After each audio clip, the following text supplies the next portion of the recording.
So, the day before Valentine's Day, myself and Kat went to the cinema, which nicely brings us onto one of my favourite sections. We went to the cinema, and this is our spoiler-free review of the film that we saw at the cinema. So what did we see, Kat? We saw Deadpool! And no spoilers. Please don't. I'm seeing it soon. What did you think? I really enjoyed it. I thought that it was, like, exactly what I wanted it to be as a Deadpool fan.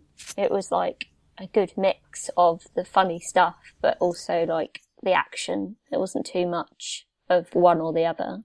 Yeah, I would say, for me, it was decent. No. I wouldn't say great. I would just would. say decent. Yeah, this is why I said for me, not for you. You're not. It was decent. It was a shame that it was almost like it felt a bit shoehorned into the X-Men universe. Yeah, but I think that was part of the joke, almost. Like, Yeah. there were, like, this isn't spoiling it, Jack, but there were, like, one or two jokes about how it had been shoehorned into the universe. Yeah, So it's very tongue-in-cheek. I get why they've done it and whatnot. I'm just saying, for me, I would have preferred if they hadn't. But yeah, Ryan Reynolds was good. Decent movie.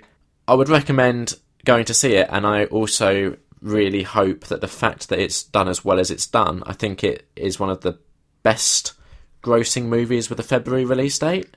Yeah. And bearing in mind February is normally a time for some pretty poor movies to come out. I think the last best grossing movie with a February release date was 50 Shades of Grey. Yeah, it was. Yeah, I remember reading So, this. yeah, this is the kind of movies we're dealing with. The fact that Deadpool has come out and done well, I'm hoping will incentivise studios to fund more risque takes on comic book characters. I've heard that they may potentially be making the next Wolverine R-rated.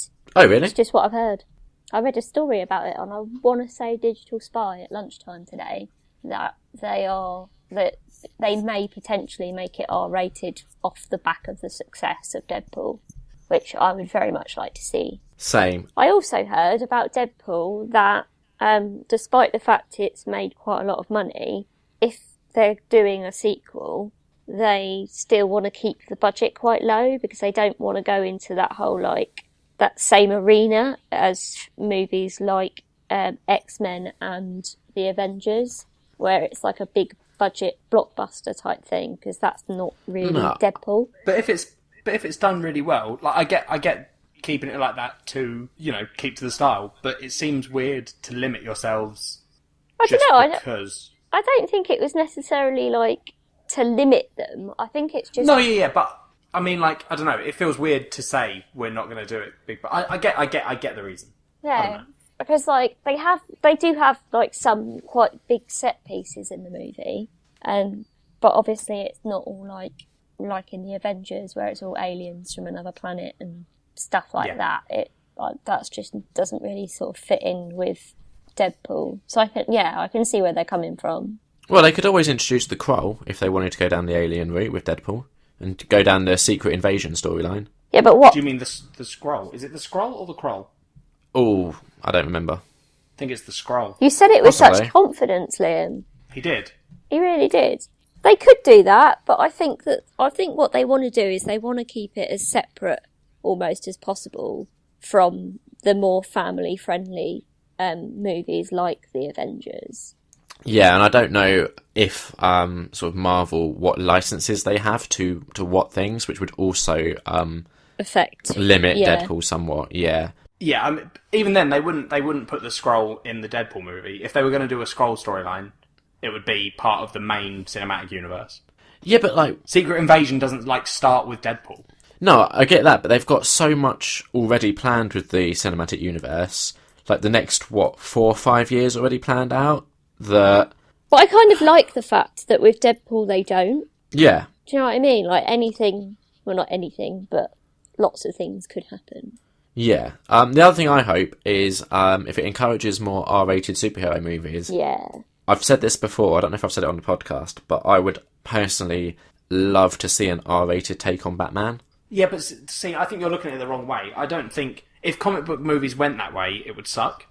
I don't want all of them to, just, you know, that's where it's necessary. Batman isn't R-rated.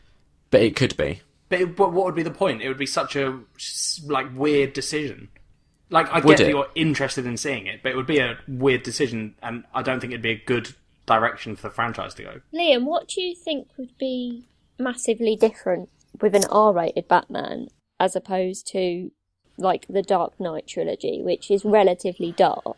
Yeah, the Dark Knight trilogy does push the envelope. I think it skirts very close to being R-rated. I personally would like to see a Joker just completely unleashed without any, merchandising restrictions on him. Like, oh, well, we can't have the Joker do that because how would we sell these toys? Which I guess at the end of the day, I feel like they did that in the Dark Knight trilogy. No, they don't really do. I didn't watch the second one and go, oh, I really wish that. I bet that they were sitting there going, how do we market this toy that holds knives in people's mouths and threatens to slice their cheeks open? I don't think they were thinking about kids' toys when they did those scenes, Liam. Yeah, that's why I want to know what you would expect from an R-rated Batman that hasn't already been done. I would personally like to, as I said, see an unleashed Joker, and I would like to see an R-rated take on the Death in the Family storyline. Oh yeah, I'd like to see that in as a movie, and that would only really work as R-rated. There we go then. That's what I would like to see. Okay then, thank you for clarifying. That's all right. But yeah, I mean, I don't want them to go down the road of, well, Deadpool did well as R-rated, so now all of our comic book movies need to be R-rated. Yeah, because that could go terribly. Yeah, but if it's appropriate for the story, I wouldn't want them to be like, well, we can't do that because we would have to make it R-rated. Like, I wouldn't want that to be a restriction. Yeah. Yeah, which it sounds like it probably won't be if this is done super well, which it has. Yeah, exactly. I'm just saying it would be nice if other franchises adopted it where appropriate. Yeah, but see, right, I get what you're saying, right? But I think the way that they've got to do it now is if they're going to do R-rated stuff, it would have to be its own separate thing, right? So, Deadpool can be R-rated because Deadpool, he could still cross, I know they probably won't because of all the licensing and stuff, but if he crossed into another film, that's fine. But the Deadpool films are R-rated, so it'd have to be. You couldn't do Batman being a PG or whatever, or 15, whatever it is, in our rating system, and then have one film be an 18, because all that would do, whilst that would be good for telling the Death in the Family story, every Batman fan that they've gained who's under that age is going to be like, why have you stopped us seeing it? Yeah, that's true. Yeah, but I don't care about every Batman film that's under that age. This is your problem. You're very selfish and self-centered. Yeah. The other thing, I personally would love to see an R-rated Suicide Squad. I think that would be interesting, just to see what they would come up with if they didn't have that. Have you read the Suicide Squad comics? No. Not yet. See, so I don't think you can say that. No, I can, because, from what I've seen of the marketing for Suicide Squad so far, it's a lot of violent characters, and it would be interesting putting them in an R-rated arena where you could see that violence manifest on screen. I think you are picturing it wrong. I think you're imagining all these villains.